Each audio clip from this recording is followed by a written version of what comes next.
नमस्कार, सोशल संवाद में स्वागत है। मैं शशि भूषण। आज देश भर में व्यापारी संगठनों ने बंद का आह्वान किया है जीएसटी को लेकर। और दूसरी तरफ आप देख रहे हैं कि जिस तरह से पेट्रोल और डीजल के दाम बढ़े हैं उसको लेकर आम आदमी भी काफ़ी परेशान है। महंगाई अपने चरम सीमा पर है और ट्विटर पर जो युवा है वो बेरोजगारी को लेकर कि सरकार आप रोजगार दो ये ट्रेंड कर रहा है। कई ऐसी समस्याएं हैं, उस पर हम बातचीत करेंगे। हमारे साथ जो है झारखंड के पूर्व विधायक अरविंद सिंह जी हैं और इन्होंने भी इस जो बंद का आह्वान किया उसको इन्होंने समर्थन किया है। इनसे समझेंगे आज के बंद के बारे में। सर, जीएसटी में क्या कुछ, इससे कैसे आम व्यापारी संगठन या आम आदमी परेशान है? जब से ये जीएसटी लागू हुई मुझे लगता है 60-70 अमेंडमेंट हो चुके हैं। अभी तक कंक्रीट इनका प्रस्ताव नहीं आया है ये, और चेंज करते रहते हैं। क्रेडिट लेने के लिए तुरंत इमीडिएट सारी घोषणाओं को करते हैं, चाहे डीमोनेटाइजेशन हो, चाहे जीएसटी हो, चाहे और भी सारे इशू हो। और हमको लगता है स्टार्टिंग में घाटा भी काफ़ी हुई और अभी भी जो इनको राजस्व की प्राप्ति होनी चाहिए वो नहीं है। खेल भी आज भी इसमें बहुत सारे गड़बड़ी हैं जो जीएसटी का मिसयूज करते हैं। दूसरी चीज़ है कि आज भी कच्चा पक्का काम होता है, चोरी होती है, तो सारी चीज़ें हो ही रही है। तो जो एक पकड़ जो होना चाहिए था बाज़ार पे वो पकड़ आज भी नहीं हो पाई और इसके चलते मीडियम क्लास के लोग, मझौले लोग, जो इस छोटे छोटे कॉन्ट्रैक्टर लोग, ये लोग फंसे हुए हैं, उनकी दुर्गति और भी ज़्यादा हो रही है। इसलिए सरकार इसमें और सारी जो चीज़ें बची हुई है उसको भी जीएसटी के दायरे में ला करके और इसको एक सही समाधान निकालने का प्रयास करें। अभी आप जैसे नोटबंदी की बात कर रहे थे कि नोटबंदी और ये लॉकडाउन की भी जिस तरीके से जल्दबाजी में जो घोषणा की बात जो हुई, इससे आम आदमी पर कितना इम्पैक्ट पड़ा? एज ए पॉलिटिशियन आपने देखा होगा, आपसे भी रोज़ लोग मिलते हैं, किस तरह की चर्चाएं हैं? नोटबंदी की तो बहुत बड़ी इफेक्ट पड़, और सरकार बोल रही थी कि हम अमीरों के लिए ये ला रहे हैं नोटबंदी, मगर सबसे ज़्यादा फ़ायदा उन्होंने ही उठाया।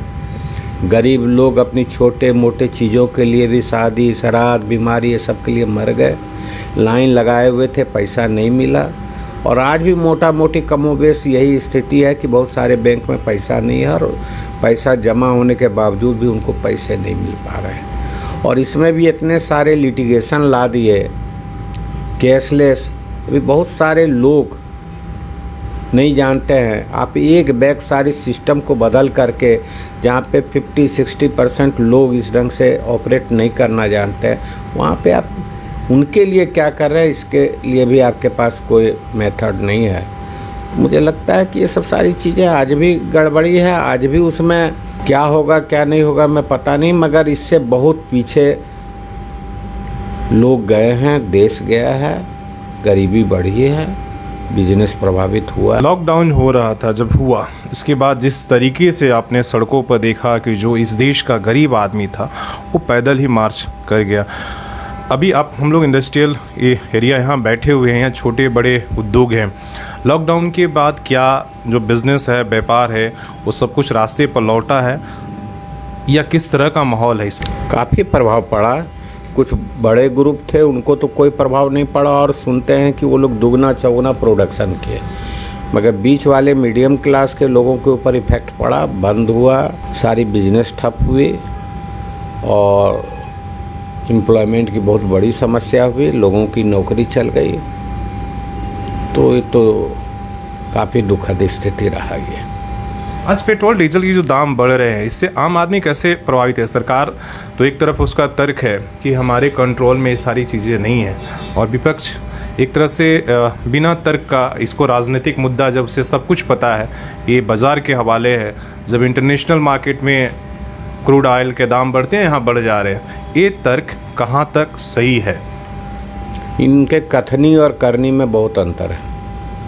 कल जब ये ओपोजिशन में थे तो ये सारे इशू को लेकर के खूब आंदोलन करते थे, और आज दूसरे लोगों को चोर बना करके अपने ईमानदार बनने का ढोंग करते हैं। ये हमको समझ में किसी भी लोगों के समझ से परे है कि ये डेली 25 पैसा, 30 पैसा, 40 पैसा, 50 पैसा 1 रुपया एक बढ़ाने का कौन ये है पता नहीं। जिस देश के बारे में बोलते हैं वो भिखमंगा है, और सब कंट्री के बारे में वहाँ भी तेल सस्ते हैं, मगर यहाँ पे क्यों महंगे हैं पता नहीं। ये समझ से परे है।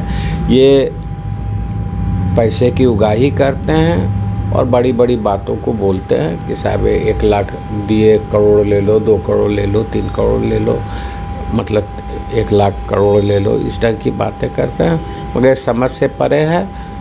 और जनता को इसमें आगे आनी चाहिए, इसका विरोध होनी चाहिए।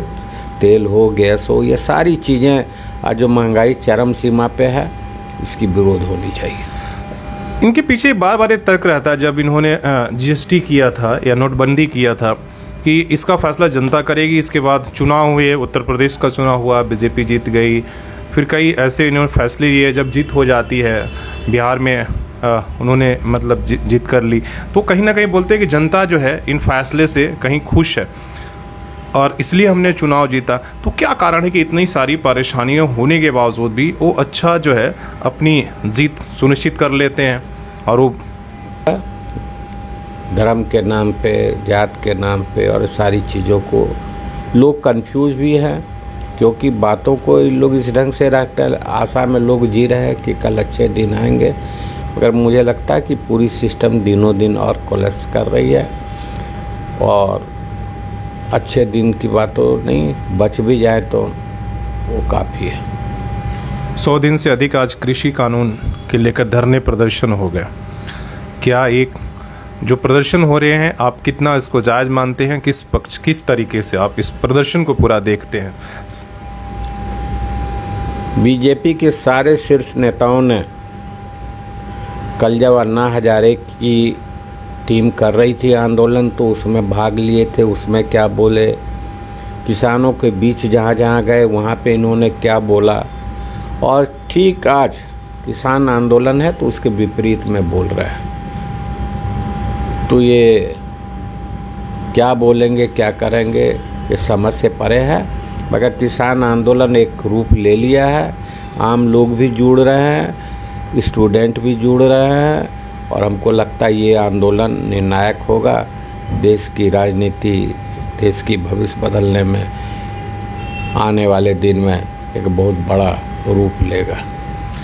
एक तरफ कृषि कानून का विरोध चल रहा, दूसरी तरफ एक बात लेबर लॉ के संशोधन को लेकर हो रहे हैं, उसको लेकर भी कई संगठनों ने विरोध शुरू कर दिया है। हालांकि बोला जाता है कि अगला आंदोलन जो है वो मजदूरों का होगा, जो चेंजेस होने की बातें आ रही हैं।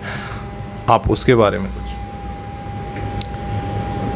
चाहे इनकी एजुकेशन पॉलिसी हो, चाहे लेबर पॉलिसी हो, चाहे एग्रीकल्चर पॉलिसी हो, सब कॉरपोरेट कराने के लिए सीधा दिखलाई पड़ता है कि उन लोगों के लिए है, और उसी लाइन पे मोदी सरकार काम कर रही है।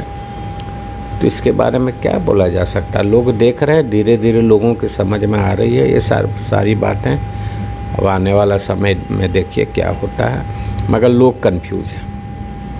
चलिए, बहुत बहुत धन्यवाद। हमने उन तमाम जो इशू है जो आज देश में आप देख रहे हैं, वो कृषि कानून की बात हो, महंगाई की हो, पेट्रोल डीजल की हो, उन तमाम सवालों पर लगातार हम लोगों से संवाद कर रहे हैं। और राजनीतिक हो, सामाजिक क्षेत्र से जुड़े हो, या सत्ता या विपक्ष हो, ताकि लोगों की राय आप तक जानी चाहिए। और अपने सहयोगी सी एस राममूर्ति के साथ मैं शशि भूषण, सोशल संवाद न्यूज़ झारखंड।